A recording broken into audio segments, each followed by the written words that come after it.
सर्वेषां कृते नमो नमः।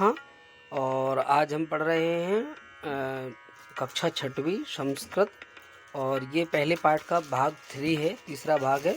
इसमें हमने दूसरी वीडियो में ये स्वर परिचय हमने पढ़ा, और स्वर परिचय के बाद इसमें व्यंजन, जो हमारी तीसरी वीडियो बन रही है वह व्यंजन की है। पेज नंबर 7 है। व्यंजन पढ़ेंगे। व्यंजन को जिन वर्णों का उच्चारण स्वरों की सहायता से किया जाता है वे व्यंजन कहलाते हैं। ये स्पर्श, अंतस्थ एवं ऊष्म नामक 3 भागों में विभाजित किए गए हैं। स्पर्श व्यंजन को 5 भागों में बांटा गया है। इस प्रकार स्पर्श व्यंजन वर्गीय एवं अंतस्थ तथा ऊष्म व्यंजन अवर्गीय हैं। इनकी कुल संख्या 33 यानी 33 है। ठीक है बच्चों, अब आते हैं अपन अगले पेज पर। चलिए, तो अगले पेज पर अपन आते हैं। तो पहला हमारा जो पेज होगा यह स्पर्श व्यंजन है ना। स्पर्श व्यंजन यानी जो टच करने वाले व्यंजन होते हैं। अब इनको भी 5 भागों में बांटा गया है। 5 वर्ग बनाए गए हैं इनके: कवर्ग, चवर्ग, टवर्ग, तवर्ग और पवर्ग, जो कि इसके लिए कहा गया है कु, चू, टू, तू, पू। इस प्रकार से इनको कहा गया है। 5 प्रकार के वर्ग बताए गए हैं। चलिए इनको पढ़ते हैं। क वर्ग में कौन कौन से कितने वर्ग आते हैं? 5। कौन कौन से आते हैं? क, ख, ग, घ और इंगा। अब देखते हैं संस्कृत में का से क्या बनेगा, ख से क्या बनेगा, गा से क्या बनेगा, घा से क्या बनेगा और इंगा से क्या बनेगा। ठीक है, तो का से बनेगा करगदम। करगदम किसे कहते हैं? कागज को, है ना। ये इसमें लिफाफा बना हुआ है, तो लिफाफा को करगदम नहीं कहते, करगदम कहते हैं कागज को। खा से क्या बना है? खरह। खरह माने गधा। यदि हम किसी को गधा नहीं कह सकते, उससे खर भी कह सकते हैं, है ना। खरह माने गधा। गा से क्या बना है? कौन सा शब्द बनेगा? गंध पुष्पम। गंध पुष्पम किसे कहते हैं? गेंदा के फूल को गंध पुष्पम कहते हैं। घा से क्या बनेगा? घटिका। घटिका माने घड़ी। ठीक है, संस्कृत में घड़ी को घटिका कहते हैं। इंगा से कौन सा वर्ण बनेगा? कोई वर्ण नहीं बनता। अब आ जाता है दूसरा वर्ग। दूसरा वर्ग है हमारा च वर्ग। तो च वर्ग है दूसरा। तो चा से क्या बनेगा? चमसह। चमसह माने चम्मच। छा से छागह। छागह माने बकरी का बच्चा, मेमना, है ना। जा से जलम। जल माने जल को, जलम पानी। पानी को क्या कहते हैं संस्कृत में? जल, जलम। झा से झषह। झषह माने मछली। ठीक है, इया खाली। अब आ जाता है हमारा तीसरा वर्ग। ठीक है, तो है ट वर्ग।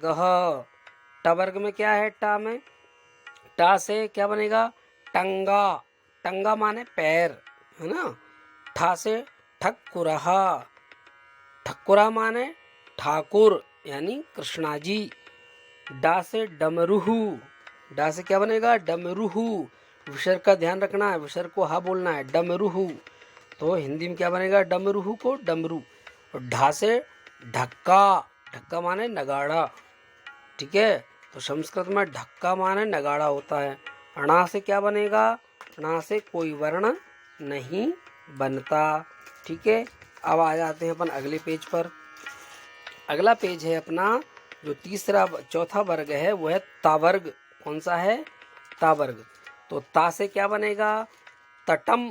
तटम माने किनारा, नदी का किनारा, तालाब का किनारा, उसको तट कहते हैं ना। तटम माने किनारा। था से थह। थह माने पहाड़। थह माने पहाड़। दा से दधी, और हम हिंदी में कहते हैं दही, तो दही का शुद्ध संस्कृत में दधी होता है। धा से धनम। धनम माने धन। इनको इससे तो सब परिचित हैं। और ना से नरेशह। नरेशह माने राजा। हमारा जो 5वां जो है वर्ग है वो है पवर्ग। वर्ग में भी कितने वर्ण आते हैं? 5 वर्ण आते हैं, यानी 5 वर्गों में 5-5 वर्ण आते हैं। तो पा से बनेगा पत्रम। पत्रम माने पत्ता। फा से फलम। फलम माने फल। बा से वकह। बकह। बकह माने बगुला। भा से भक्तः। भक्तः माने भक्त। विसर्ग का ध्यान रखना है बच्चों विशेष रूप से। माँ से मंडूकः।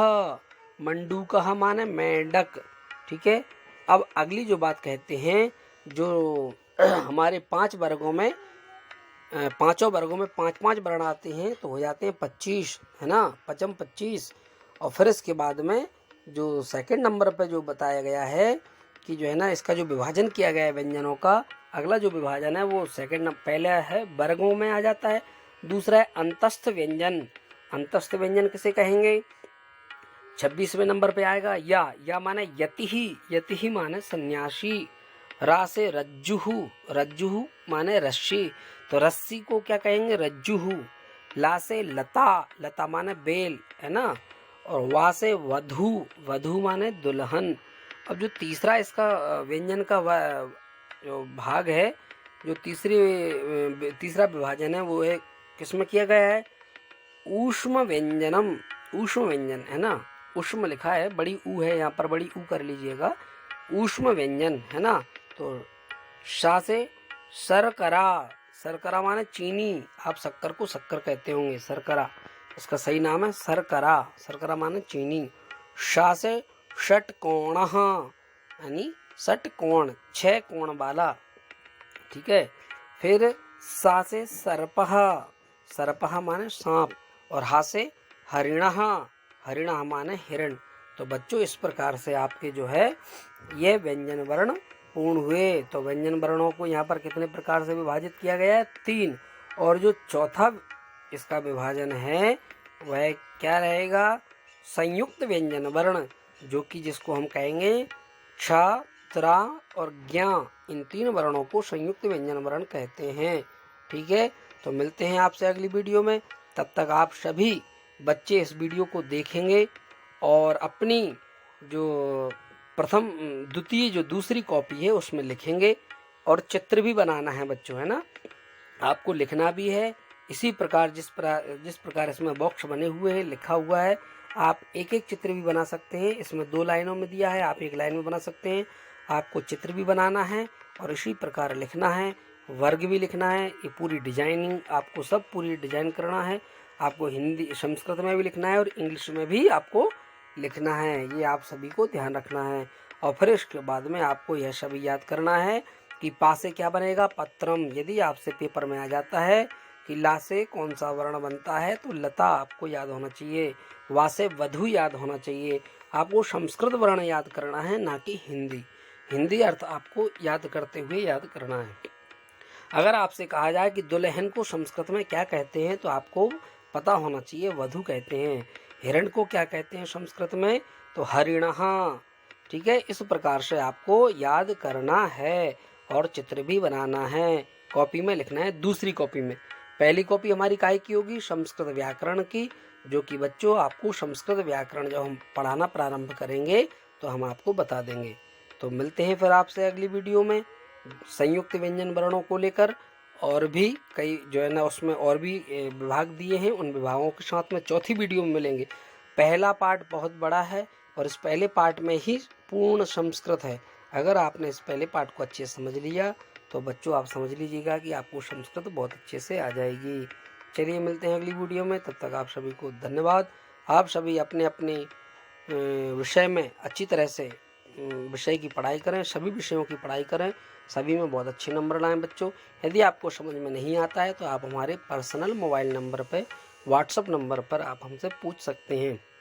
अपना नाम, अपनी क्लास का नाम लिखकर भेजेंगे और आप हमसे व्हाट्सएप पे जो भी आपको पूछना है पूछ सकते हैं। हमको यथा समय जब भी मिलेगा तो हम आपको उत्तर दे देंगे, ठीक है बच्चों। तो कोरोना काल है, आप सभी बच्चों अपना अपना ध्यान रखेंगे। सभी को बहुत बहुत धन्यवाद। और बच्चों चैनल को सब्सक्राइब जरूर कर लीजिएगा और लाइक करो, कमेंट करो। नमो नमः।